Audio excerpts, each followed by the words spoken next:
Грузия – это страна, которая захватывает с первого взгляда своими невероятными пейзажами, богатой историей и гостеприимством. В этом видео мы отправимся в увлекательное путешествие по удивительным местам Батуми. Готовьтесь к захватывающим видам, вкусной еде и неповторимыми традициями, которые мы вам покажем. А еще я вышла замуж. Всем привет, друзья! Многие люди, смотря картинки в интернете, как другие путешествуют, сидят и думают: блин, я вот тоже хочу, но у меня, наверное, нет лишних 1000 евро, а то и 5. Но я хочу сказать, что это уже все давно в прошлом. Многие люди доказали, что наличие безлимитной карты вам не обязательно для путешествий. Вам нужно иметь четкий план. Знаете, у меня, пожалуй, тоже нет лишних 1000 евро, но я на своем примере решила вам показать, как правильно организовать поездку так, чтобы полностью попробовать все и при этом не потратить очень много денег. А если ты хочешь больше интересных моментов и разных локаций с разных стран, да даже из Турции, в принципе, прошу подписаться на вот этот канал, или можно, в принципе, в ТикТок подписаться, я тоже там очень часто снимаю видосики. Всем привет! Как слышите по звукам, это летит самолет.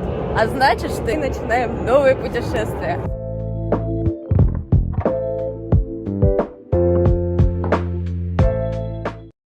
Итак, друзья, давайте поговорим с вами о дороге. Сама по себе Грузия доступна из многих стран, а билеты можно найти по очень низким ценам, если знать, где искать. Лично я использую турецкие сайты, где есть вот такой вот график подсчета цен на определенные даты, а также еще пробила в интернете, что туда идет автобус. В моем случае самый долгий, но самый выгодный путь это был автобус. 24 часа за 2000 лир против 10 тысяч лир и 5 часов на самолете. Но так как это разгар сезона и у нас с женихом не так много времени, дешевый и долгий путь нам абсолютно не подойдет. И по правде говоря, эти билеты на самолет полностью испортили мой план выгодной поездки. Знаете, многие люди, когда прописывают план, да или просто готовятся к поездке, понимают, что самое дорогое в путешествии является проживание и перелет. Поэтому первое, что я вам хочу рассказать, это где остановиться, точнее варианты жилья. Знаете, если вы планируете бюджетное путешествие в Батуми, важно не только выбрать недорогое и хорошее жилье, но и в принципе хороший район. Недалеко от моря, недалеко от торговых центров, от остальных достопримечательностей. Район старого города.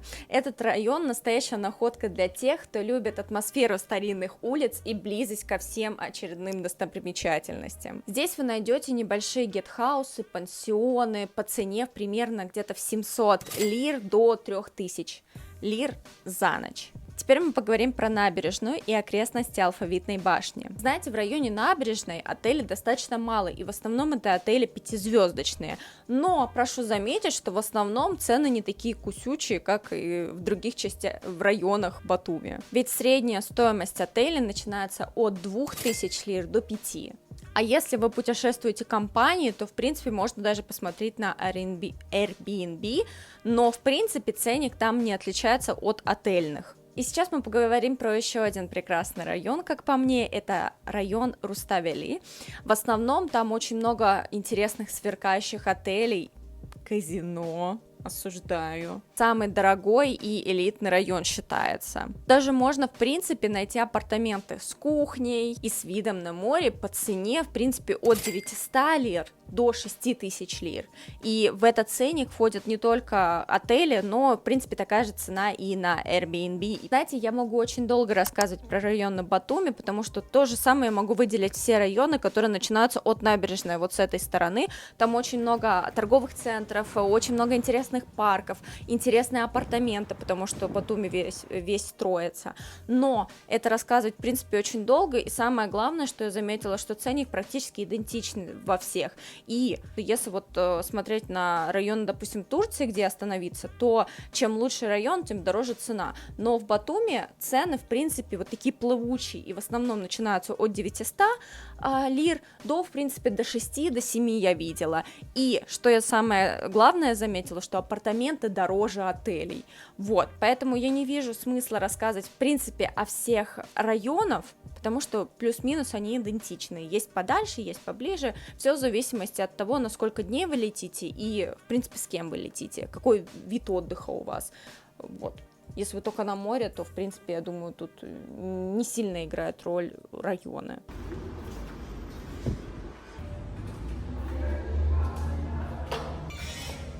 Заходим в мой обитель.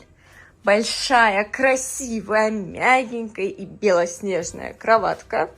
Огромный телевизор с возможностью смотреть ютубчик, телефончик, все необходимое. Вот этот мини-бар мне очень нравится. Тумбочки, пуфики и прочее, это уже мое место. Ванная комната. Здравствуйте, здравствуйте. И красивый, мой самый любимый душ. С двойной душевой кабиной, я так понимаю. Ну что, друзья, для вас прошло пару минут, а для нас целый день. В Грузии нас встретила моя давняя подруга с ее молодым человеком.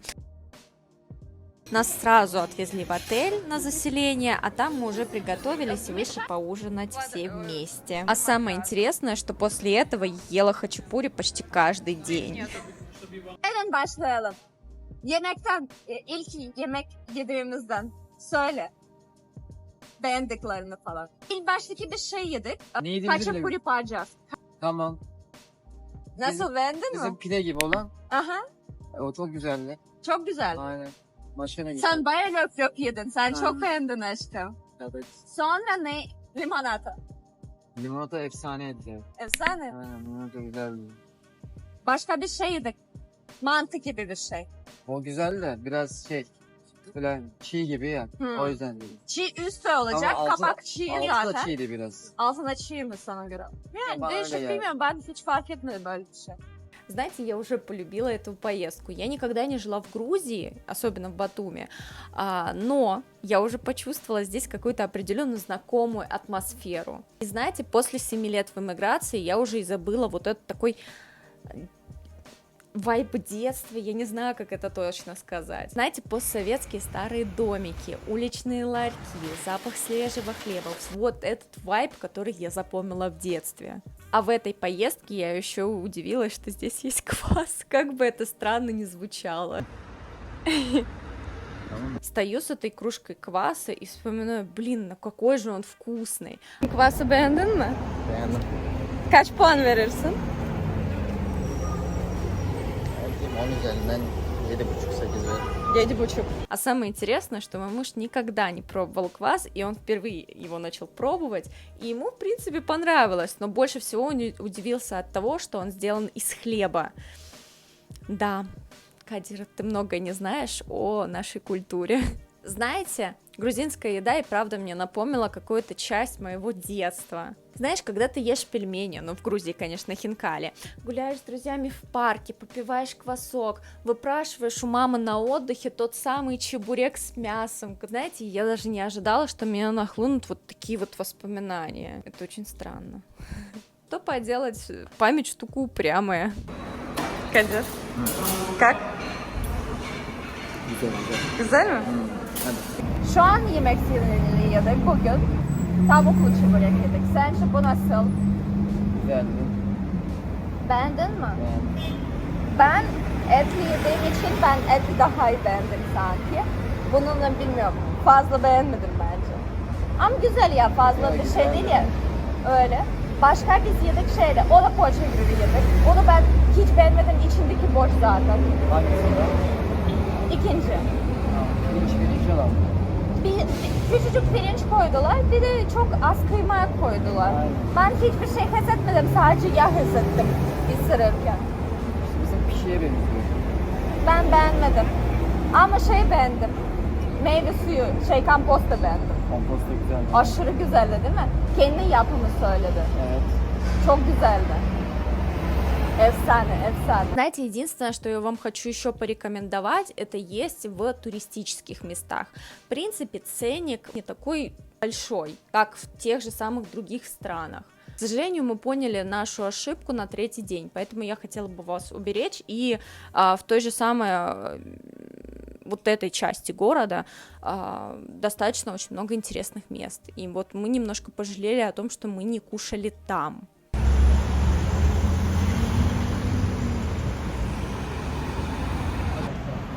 Вот, все, мы уже гуляем. Вообще, на самом деле, мы идем к нотариусу, чтобы заверить наши документы, как мы собираемся жениться, так скажем. Вот. Но так как у нас есть свободное время, мы решили немножечко прогуляться. Я в интернете видела много видосиков, где разные пары женятся именно в Грузии, и у этого есть определенная такая атмосфера какой-то романтики на двоих, так скажем. Поэтому я решила не забирать у себя вот какие-то новые интересные воспоминания, и мы все-таки решили выйти замуж там. Смотрите, как это выглядит круто.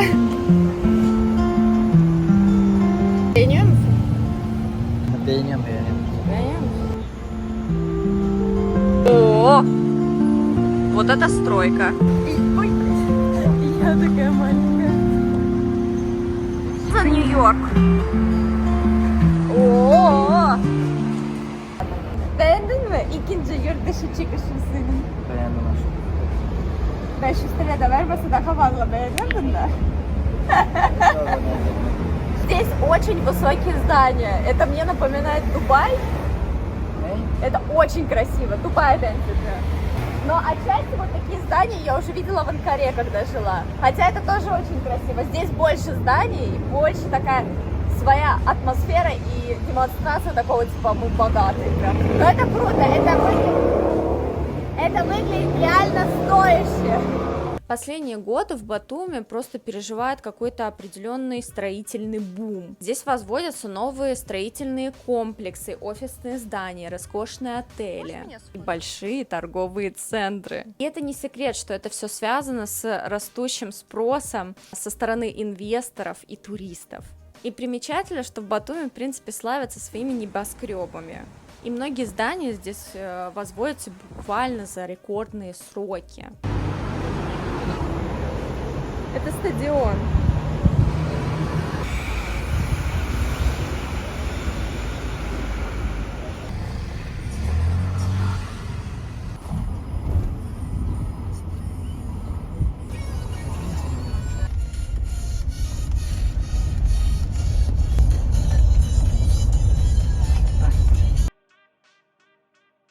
Касается транспорта, то в принципе, как мне объяснили, ждать автобусов здесь не стоит, так как очень много зданий сами строятся быстро, улочки становятся уже и прочее, то автобусы начинают ходить реже, ждать их буквально долго, ну очень долго. Знаете, я бы могла вам посоветовать ходить пешком, но в Батуми также есть менее популярные приложения такси, которые мы всем с вами знаем. Цены здесь приятно, кстати, удивляют по сравнению с Турцией. Даже наш знакомый грузин говорил, что для местных это, конечно, дороговато, но, в принципе, для туристов цена, ну, не такая большая. Мы вот ездили, самая долгая поездка у нас была где-то, 17-20 минут, и за это мы где-то заплатили, я не знаю, 6, 7, там, 10 лари, я точно не помню. Вот, так что здесь по поводу транспорта все зависит от вас. Короче, мы женимся. Теперь начинается замужняя жизнь. Пока я делаю свадебный макияж из того, что у меня есть в сумочке, я вам расскажу, как прошла система. Меняю ситуацию, как все произошло. Все произошло очень быстро. Еще в понедельник, когда мы только были в дороге, моя подруга приходила, значит, к нотариусу. Они отдали 4 паспорта, которые нужно перевести. Они отдали сразу оригиналы своих паспортов, а так как мы были в другой стране на тот момент, мы отдали только скан паспортов. На следующий день, то есть сегодня, они уже к 12 часов дня были готовы. Блин, я немножко переживаю. И следом, не успев получить точнее переведенные заверенные копии, мы отнесли сразу в Дом юстиции. Мы приехали вечером. И уже на следующий день мы подали заявление в ЗАГС, то бишь в Дом юстиции. В этот же день нам пришел ответ, что вы можете пожениться. В принципе, о том, как вообще работает эта система, я могу рассказать, если вам нужно, в следующем видео, поэтому прошу написать комментарий, если вам это нужно. Сейчас я, в принципе, перейду к самому главному, что да, мы обручились.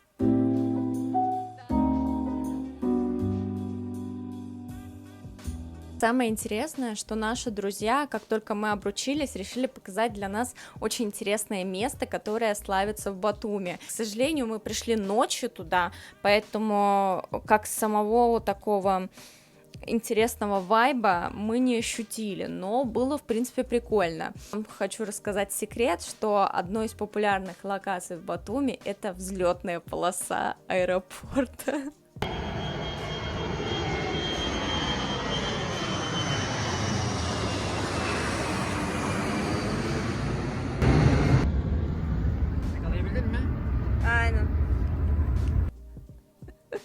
И которая прям выходит на сам пляж. И знаете, примерно каждый час самолеты вылетают из этого аэропорта, и у вас есть буквально парочку минут, чтобы запечатлеть этот прекрасный момент. Кстати, местные туристы очень часто собираются на пляже, чтобы посмотреть на это. Когда мы пришли, здесь была целая толпа.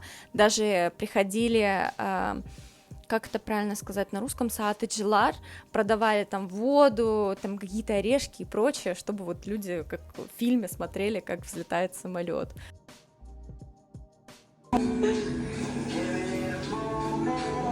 Нет.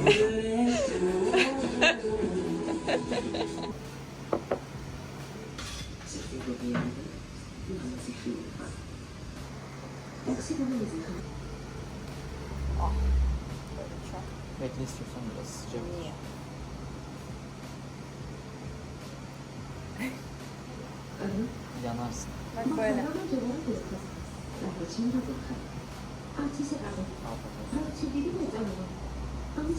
Bana da.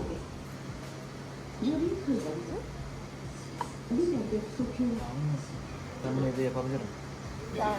Вкусно, да? Очень вкусно. Знаете, Батуми это не только Алашвириш и море, потому что в самом центре скрывается очень интересный архитектурный памятник. Кафедральный собор Рождества Богородицы. Знаете, самое интересное, что построен он был в 1902 году при инициативе Стефана Зубалашвили, в память о его матери. Самое интересное, что храм оформляли итальянские мастера. И знаете, и внутри он, в принципе, напоминает итальянскую капеллу. Красный кирпич, тонкие орнаменты, витражи, играющие цветом в солнечном свете. Внутри там иконы в русском, в грузинском стиле, и также уникальные образы, например, святой Георг на эмали. Фасад, в принципе, украшен скульптурами святой Нины и апостола Андрея. Знаете, и самое интересное, что собор сделан из белого камня, который сам меняет цвет в зависимости от погоды, то на теплый, то на холодный, как и в Батуми.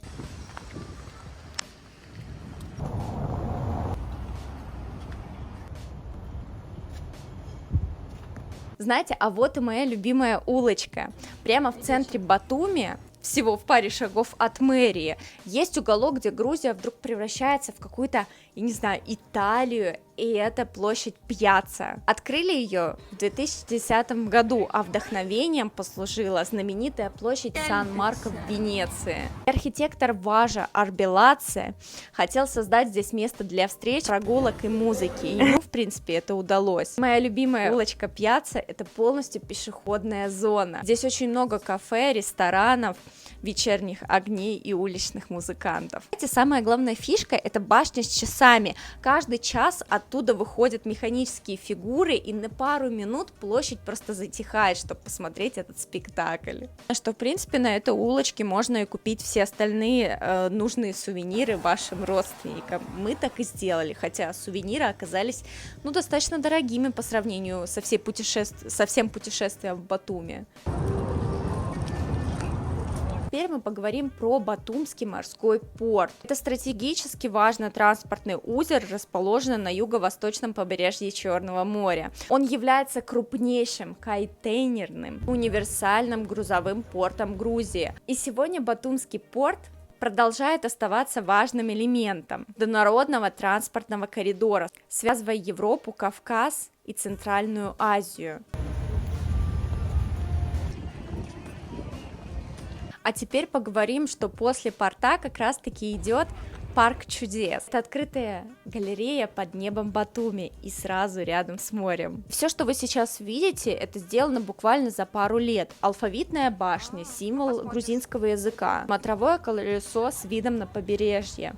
И также башня Чача, в котором когда-то раздавали грузинский напиток. Туда приходят как и местные, так и туристы. Очень часто там катаются на скейтах. Туристы просто гуляют или ходят на то же самое чертовое колесо. Также рядом с ним есть прекрасная Алиенина. И раз уж речь зашла про Алиенина, я хочу вам рассказать еще их историю. В одном древнем селе Грузии и на Шауре зародилась одна история любви, о которой вскоре узнает весь мир. История стала вдохновением для романа Алиенина. Он Александр Саканделидзе. Он состоятельный, образованный и владел нефтяной скважиной в Баку. Она же Нина Капиани, умная, красивая и из дворянской семьи. Они поженились в 1916 году. Они приехали в Баку и мечтали о долгой счастливой жизни. Но пришла революция. Советская власть все отобрала. Тогда Александр и Нина вернулись в родное село, где жили скромно и счастливо, потому что были вместе. Позже писатель Карбон Саид, он же Лев Насимбаум, вдохновившись их историей, создал как раз-таки роман Алиенина. Он немного перекрасил сюжет, и в книге, где Али умирает как раз-таки за родину. И сегодня на берегу моря Батуми их история — это напоминание, что настоящая любовь может пережить все. Короче, я провозила уже Кадира, и у меня есть где-то 2 дня, чтобы погулять с Владой по Батуми. Вау. Рассказываю историю. Я за сегодня сделала очень многого. Я, значит, отправила Кадира, он едет, домой. И параллельно после этого я, пошла забирать апостиль нашего свидетельства о браке. Все шикарно. Они мне это все апостилировали, как это нужно. Теперь я собираюсь идти здесь недалеко до Гранд Молл, вроде бы он называется. Я вчера была в одном из торговых центров. И здесь, в Грузии, очень хорошие торговые центры. Они большие, новые, и там все есть. Я немножечко устала, но ничего страшного. Вот как выглядит настоящий Батуми. Вот. Сейчас я вздохнула с облегчением, потому что все основные дела были закончены.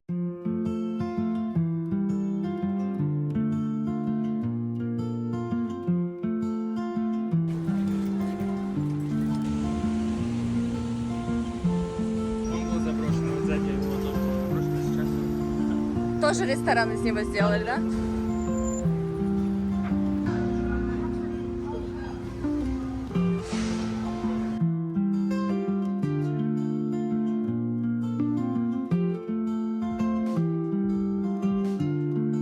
С того, как я проводила своего мужа обратно в Турцию, я решила со своей подругой пойти на канатную дорогу, потому что это, в принципе, популярное место как и для туристов, так и для самих жителей Грузии. Канатная дорога открылась в 2013 году, сразу стала одной из самых длинных в Европе.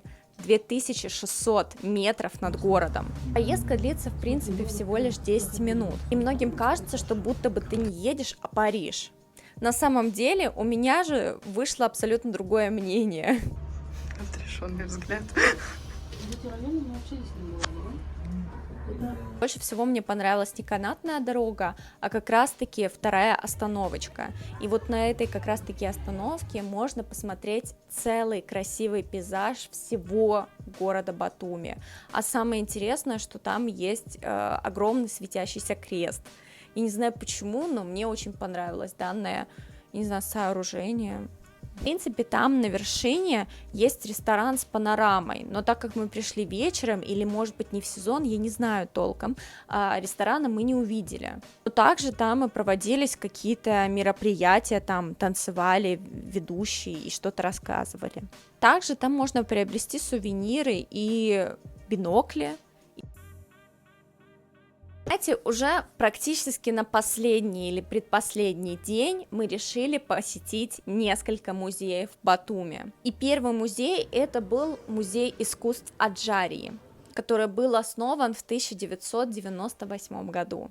Самое интересное, что музей находится в здании, которое построен в 1949 году в стиле сталинского ампира. Коллекция музея включает как произведения грузинских, так и зарубежных художников, как Ника Пиросмани, Давид Какабадзе, Лада Гадиашвили и многие другие. Здесь представлены картины-гравюры, скульптуры, керамика и декоративные ткани.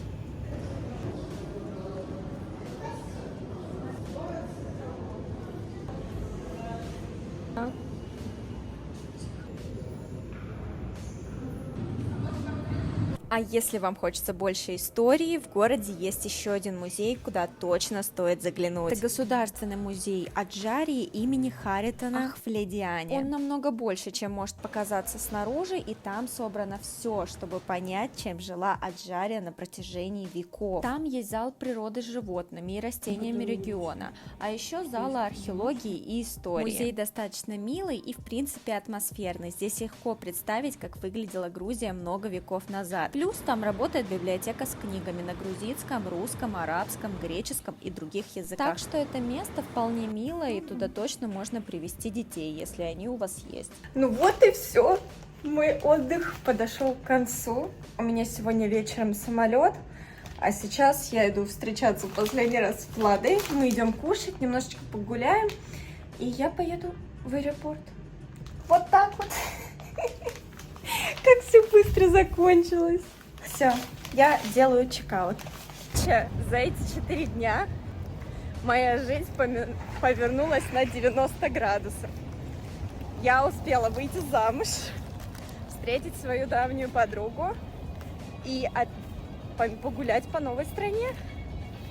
Знаете, я любитель такого необычного вида жизни, когда ты постоянно путешествуешь, хотя, наверное, в 21 веке, в 24 году это уже не считается каким-то эффектом вау, что типа ты путешествуешь. Мне кажется, уже все так делают, и миллион блогеров, которые путешествуют больше, чем даже я. Вот. Но по моим видео, по моему блогу в Инстаграм я позиционирую, что путешествия должны быть более выгодными. Они не должны стоить 4000 евро за неделю. Моя основная фишка, почему я веду блог. Я хочу, чтобы люди тоже путешествовали, чтобы тоже понимали, что туризм может быть, не скажу дешевым, потому что все-таки цены меняются, везде кризисы и прочее, но, по крайней мере, выгодным. К сожалению, на этом видео наше оканчивается. Мне очень понравилась Грузия с его колоритом. Самое интересное, что для нашего выпуска это то, что очень много мест, которые не требуют оплаты. Даже если эта оплата имеется, то она не такая большая. Могу ли я рекомендовать Грузию как бюджетное путешествие? Я думаю, да. И если вы хотите сэкономить еще больше денег, то можете даже приезжать вне сезон. В моем случае я могла даже не приезжать в сезон, потому что мне не сильно было интересно море. Я сама живу в Анталии, поэтому я это море каждый год вижу, в принципе, каждый день. И я очень рада, что вы досмотрели это видео. Спасибо всем большое и всем до скорой встречи.